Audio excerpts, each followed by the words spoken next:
আর সালাম মা ও সীমায় নাকি বলেও দেখ একেবারে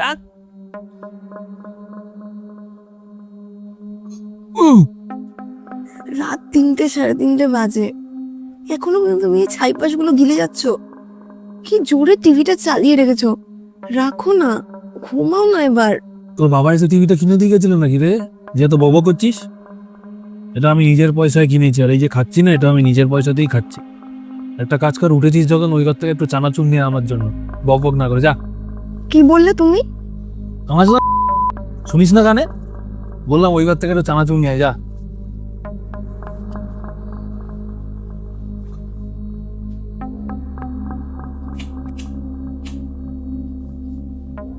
এটা কি অসভ্যতামি?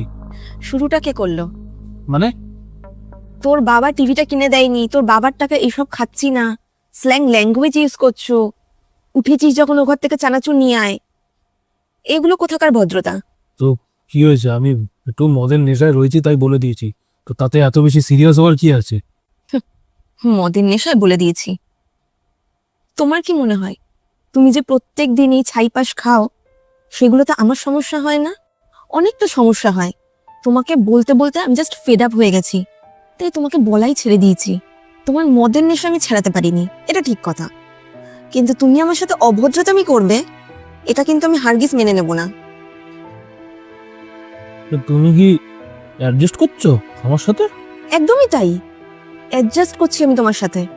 তাই ভদ্রভাবে কথা বলো তুমি আমার সাথে প্লিজ, কারণ সবসময় সবকিছুর সাথে আমি কিন্তু অ্যাডজাস্ট করতে পারবো না।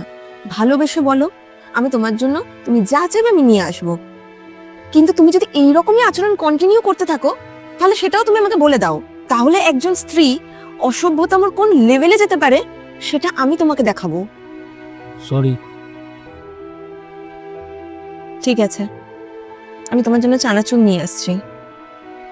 না না, এখন ছাড়ো, কিছু আনতে হবে না, অনেক রাত হয়ে গেছে, তুমি শুয়ে পড়ো, আমিও শুয়ে পড়ছি। ঠিক আছে, শুয়ে পড়ো। সময় থাকতে থাকতে শুধরিয়ে যাও, না হলে ভালো সম্পর্কগুলো কিভাবে যে শেষ হয়ে যাবে তুমি বুঝতেও পারবে না।